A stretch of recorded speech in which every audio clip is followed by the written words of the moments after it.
Bonjour, docteur Azidine Mohammadi, pneumologue allergologue libéral, Marrakech.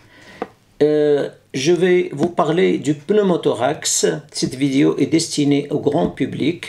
Qu'est-ce que c'est que le pneumothorax, ce qu'il faut faire et ce qu'il faut comprendre, ce qu'il faut retenir.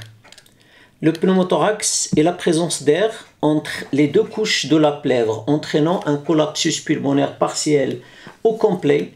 Les symptômes incluent une dyspnée, gêne respiratoire et une douleur thoracique. Le diagnostic est généralement posé à l'aide d'une radiographie du thorax. Le traitement consiste généralement à drainer l'air avec un tube ou parfois un cathéter en plastique inséré dans le thorax.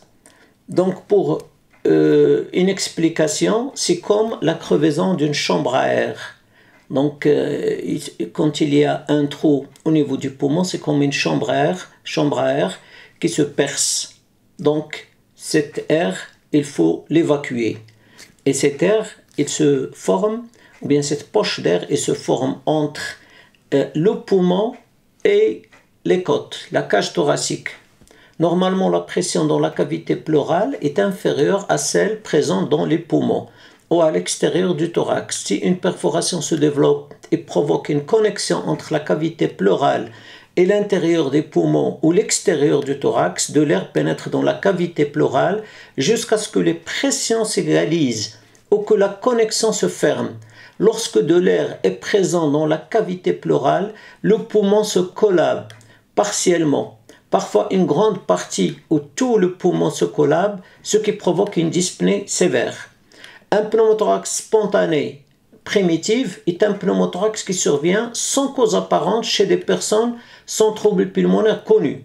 Un pneumothorax spontané primitif se produit en général lorsqu'une petite zone pulmonaire de moindre résistance, qu'on appelle bulle, se remplit. Ce phénomène est plus fréquent chez les hommes de grande taille âgés de moins de 40 ans et qui fument. La plupart des patients récupèrent totalement. Cependant, le pneumothorax spontané primitif récidive chez jusqu'à 50% des personnes.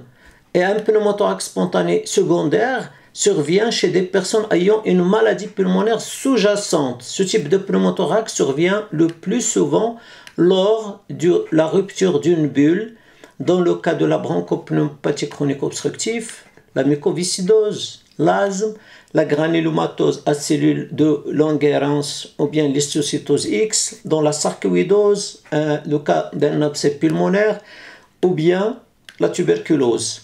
Il y a aussi les pneumonies à pneumocystis qui peuvent secondairement se compliquer d'un pneumothorax. Du fait de la maladie pulmonaire sous-jacente, les symptômes et les résultats sont en général moins bons dans la forme spontanée secondaire. Le taux de récidive est proche de celui de la forme spontanée primitive. Le pneumothorax cataménial est une forme rare de pneumothorax spontané secondaire et survient dans les 48 heures suivant le début des menstruations chez la femme non ménopausée et parfois chez les femmes ménopausées qui prennent des oestrogènes. La cause est une endométriose au niveau du thorax, potentiellement due à une migration du tissu provenant de la paroi utérine vers les poumons par une ouverture dans le diaphragme ou à travers les veines. Un pneumothorax peut également survenir à la suite d'un traumatisme ou d'une procédure médicale invasive. Des procédures médicales telles qu'une thoracosynthèse, une bronchoscopie ou une thoracoscopie peuvent entraîner un pneumothorax traumatique. Les respirateurs peuvent provoquer une hyperpression intrathoracique qui entraîne un pneumothorax, particulièrement chez les personnes atteintes d'insuffisance respiratoire aiguë sévère. Des changements de pression du poumon, comme cela se produit chez les plongeurs et les pilotes de ligne, peuvent augmenter le risque de pneumothorax.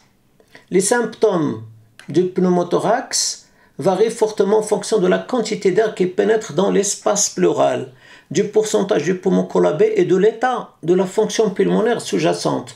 Ils peuvent varier depuis une absence de symptômes jusqu'à une dyspnée ou une douleur thoracique discrète. Une dyspnée grave, un choc ou un arrêt cardiaque potentiellement mortel. Souvent apparaissent brusquement une douleur thoracique aiguë, une dyspnée et parfois un accès de toux sèche. La douleur peut être ressentie également au niveau de l'épaule, du cou ou de l'abdomen. Les symptômes tendent à être moins graves si le pneumothorax évolue lentement. Donc, devant toute douleur thoracique, il faut aller chez son pneumologue pour faire une radiographie thoracique.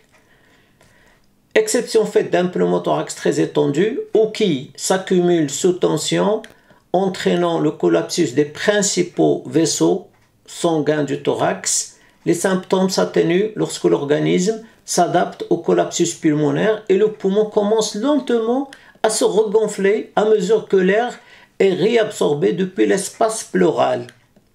Le diagnostic de pneumothorax, il y a l'examen clinique et la radiographie du thorax. Si le pneumothorax est étendu, un examen clinique peut en général confirmer le diagnostic par un son creux qu'on dit tympanique, similaire au bruit d'un tambour. Parfois de l'air s'accumule sous la peau du thorax et produit des grésillements que l'on peut sentir et entendre en touchant la poitrine. Une radiographie du thorax montre la poche d'air et le poumon collabé souligné par le fin feuillet pleural interne. Il y a aussi et de plus en plus le rôle de l'échographie pour diagnostiquer un pneumothorax. Le traitement du pneumothorax, c'est le retrait de l'air. Un pneumothorax spontané primitif de faible importance ne nécessite pas de traitement, généralement il n'entraîne pas de troubles respiratoires importants et l'air est réabsorbé après quelques jours. Les gens peuvent recevoir de l'oxygène par le nez ou via un masque facial pour aider à accélérer l'absorption de l'air. La complète résorption de l'air en cas de pneumothorax étendu peut demander 2 à 4 semaines. Cependant, l'air peut être plus rapidement résorbé en insérant un cathéter ou un drain thoracique dans le pneumothorax. Si un pneumothorax spontané primitif est suffisamment volumineux pour rendre la respiration difficile, l'air peut être retiré à l'aide d'une grande seringue fixée à un cathéter en plastique inséré dans le thorax. Le cathéter peut être soit retiré, soit scellé et laissé en place pendant un certain temps afin de pouvoir retirer l'air en cas de nouvelle accumulation. Les personnes présentant un pneumothorax spontané primitif doivent arrêter de fumer et peuvent bénéficier d'un accompagnement pour leur sévrage tabagique.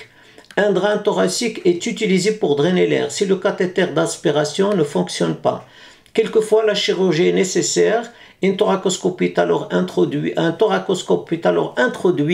dans la cavité pleurale à travers la paroi thoracique.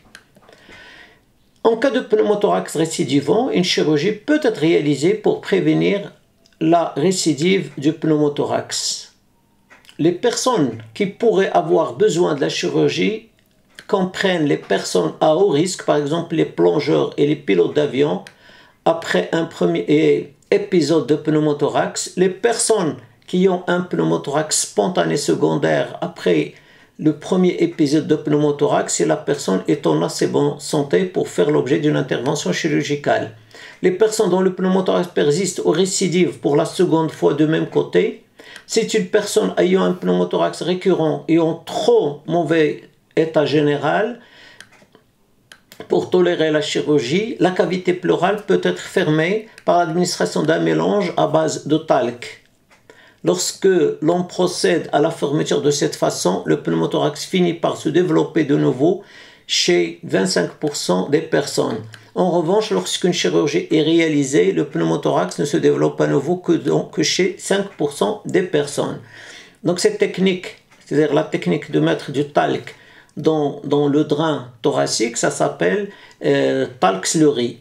C'est-à-dire on met le talc au niveau de drain thoracique et on fait mouvoir le patient et ça permet, pas d'une façon définitive, de fermer la brèche. Je vous remercie.